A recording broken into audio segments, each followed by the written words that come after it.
And welcome, folks. Welcome to Lit Valentine. It's my pleasure to welcome you all once again to my channel. Today, we are going to focus on an interesting idioms of the day. Idioms of the day. See an interesting word, the best of both worlds. The best of both worlds. It means you can enjoy two different opportunities at the same time. For example, if you want to utter that you can enjoy two different opportunities at the same time, it's actually a familiar word, right? So instead of using this familiar word, you can use the idiom the best of both worlds. It makes you to stand unique while you're speaking with other people, even who are the native speakers of English. So use these words in your daily day life. So with this, let's move on to the next word. Kill two birds with one stone. It's quite good, right? To kill two birds with one stone. Immediately while you're hearing these sorts of words, don't think that we have to kill two birds at the same stone or same time like that. The actual meaning of the word is to solve two problems at once. If I'm saying someone that she needs to solve two problems at once, instead of using the same common words in our day life, I can say, instead of using this word, I can say this idiom like to kill two birds with one stone. It means to solve two problems at once. If you want to utter some kind of meanings or some other meaning related to this synonym, you can use the idiom to kill two birds with one stone. So let's move on to the next. Add insult to injury. It's like if you want to say someone that he is adding or she is adding some kind of insult to injury, you can use the idiom like to add insult to injury. It's an idiom actually. To add insult to an injury is an idiom. The actual meaning of the word is to make the situation worse. Sometimes we used to tell people, right, he is pouring some kind of oil in the situation, or he is making the situation into too worse. So these sorts of meaning, or you want to say the meanings related to this synonym which I mentioned here, you can use the idiom to add insult to an injury. Okay, so this is a kind of idiom which will make you to understand the meaning in a different way. So just think and keep using all these sorts of idioms in your day life. It will make you to have a wide broad knowledge in your listening skills, and as well as while you're speaking, it will make you to stand unique among the common speakers. So try that. With this, today's Renaissance. So far, we had seen some of the important things during the Renaissance period, like we have talked about the period of the beginning of the modern English literature, that is the Renaissance, and the Renaissance is called as the early modern period. All these were discussed in the previous videos. So we have talked about what is the French word Renaissance means. It means rebirth, and some of the important people like Constantinople, and what is actually the Byzantine Empire, what is scribes or copies, how it was preserved by Francisco Petrarch, who were the important person who preserved the manuscripts during the Crusades attack. So all these things had happened in the Renaissance period, my dear friends. So keep that in mind.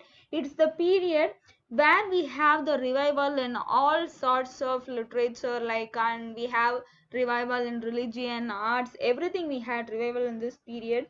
We have also talked about Dante, the author of Divine Comedy. We had also seen about some of his important works, and the most important writer Petrarch, the author of Canzoniere or Book of Canzoni. We have seen everything in the previous videos. You can see in the description that I had mentioned the related link, friends. So instead of using or searching some other things in my videos, you can instead use some sorts, like in the description I had given the related video links. So you can click that and you can browse it very easily. So even in my shorts too, I had mentioned the related links. So if you want to see some interesting things related to my video, you can use the description, and in the description box in both the videos and as well as in my shorts, you can see the related links and you can click that directly and it will take you to the direct section. So with this, let's come to the point. We have seen about Philip Sidney, Edmund Spenser, University Wits, Shakespeare, Ben Jonson, John Donne, Francis Bacon. All these were the important writers during the Renaissance period. And we have seen about Philip Sidney's his important works like that, and all these writers how they contributed to the Renaissance period. And today we are going to continue the Renaissance with the Renaissance tragedies. How were tragedies were in the Renaissance period? If you take the Renaissance tragedies, it were anti-classical, because the Renaissance writers in England did not know the classical rules properly. So they just wrote at whatever they want, whatever they comes to your mind, they wrote everything. They copied from other writers, they took themes from other writers, but they did not took classical rules.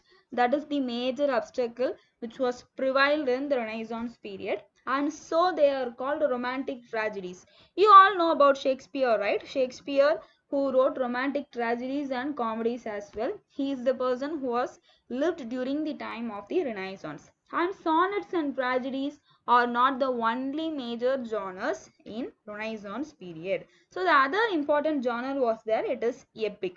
Guys, please keep that in mind. All these key points in every video I am illustrating all the key points in a detailed manner. So don't worry about anything. I am not going to skip anything. Here I have just mentioned the key points, but I am going to illustrate you in the video. So don't get confused. Keep watching it regularly. You will keep understanding and you will keep to explore. It will make you to explore many things, my dear friends. So with this, let's come to the point. In the Renaissance period, the other important genre was there. It was epic. So Fairy Queen by Edmund Spenser is one of the first great English epic, valorizing the Tudor dynasty and the Elizabethan rule. Queen Elizabeth is depicted as the Fairy Queen. Then there was the tradition of the pastorals. Sydney's pastoral Arcadia is the best example for pastoral. So many important genres were prevalent during the Renaissance period. Important writers of this period is like we have Wyatt and Surrey. Okay, we have Wyatt and Surrey. Yeah, Thomas Wyatt and Surrey. These are some of the important writers in the Renaissance period. Both of them are noblemen. So they died very young. They both introduced very important conventions in English.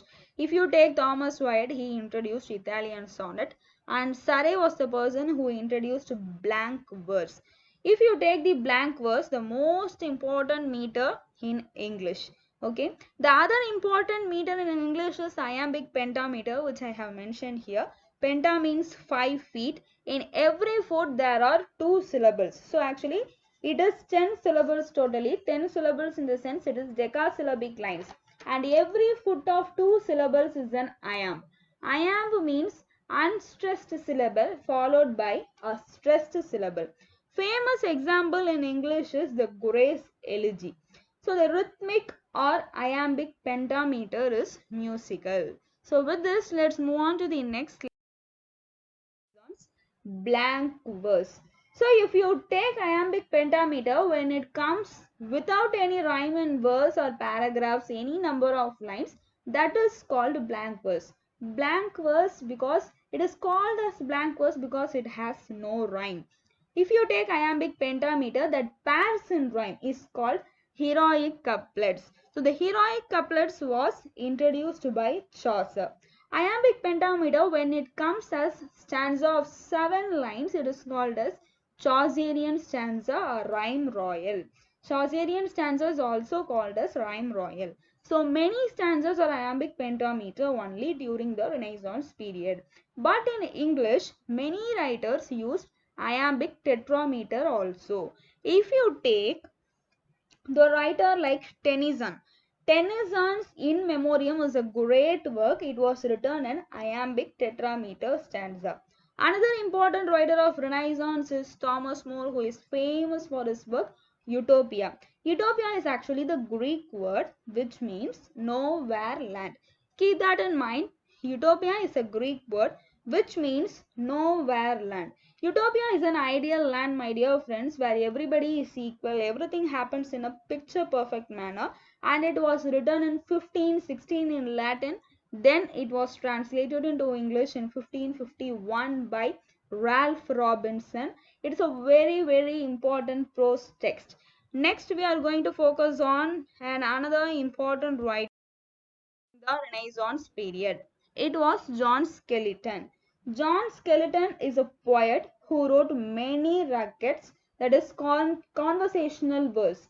A verse is called skeletonic verse. His famous book is the Book of Philip Sparrow. Okay, if you take John Skeleton, a poet who wrote many rugged works, that is a conversational verse, a verse is called skeletonic verse. His famous book is the Book of Philip Sparrow.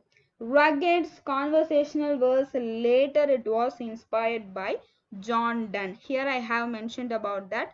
John Ruggeds and conversational verse. If you take John Skeleton, he is also a famous poet and a poet laureate. Then there was many sonneteers who had lived during the Renaissance period. Sidney wrote sonnet sequences. It means sonnets will be written about only one story, one love affair. It will concentrate on one love affair and one story. Okay, that is what sonnets. If you take Sydney sonnet sequences Astrophil and Stella, which we all are familiar with. Then we have Edmund Spenser who wrote Amoretti. Then we have writers like Samuel Daniel, Michael Crichton, and like that so many sonneteers were there. These sonnets and songs or songs and sonnets were collected together from various writers for the first time, and the first anthology in English was made by Richard Total on 5th June 1557. That book is called Total's Miscellany. It contains 271 poems. The original title was Songs and Sonnets. Later, it came to be called Total's Miscellany. So, if you take in the Renaissance period, in the early Renaissance period, there were lot of developments which later prevailed in the late Renaissance period too, which led to the massive development, changes in the society, and even it bring back many changes in the lifestyle of the people. And in England, the Tudor dynasty was ruling in the period of Renaissance. So in the medieval period, within the Plantagenet dynasty, there was a war between two houses of the Plantagenet, Lancaster and York. So this is called as the Wars of the Roses, which was started in 1455. Then it came to an end at 1485. The War of the Roses came to an end at the Battle of Oswald. Oswald, the spelling of Oswald is Oswalth. When Henry Tudor killed Richard III and established the Tudor dynasty, Henry Tudor became the first Tudor king. Henry VII was succeeded by his son Henry VIII, and Henry VIII was also an important writer who established Anglican Church. That is Anglican. Henry VIII, he was also an important writer, and he was the one who established Anglican Church, Anglican England. Very important king as he established Anglican Church. Henry VIII was declared himself as the head of the church by the Act of Supremacy at 1535.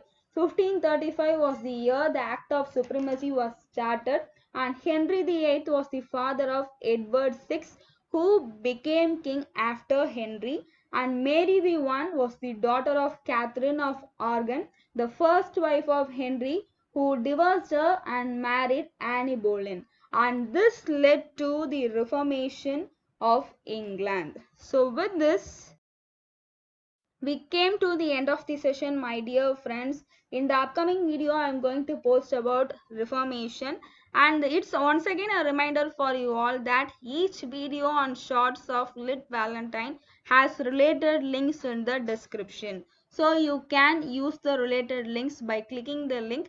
It will make you to see all the related episodes and all the related shorts, which will make you quite interesting during your listening in your leisure time. So with this,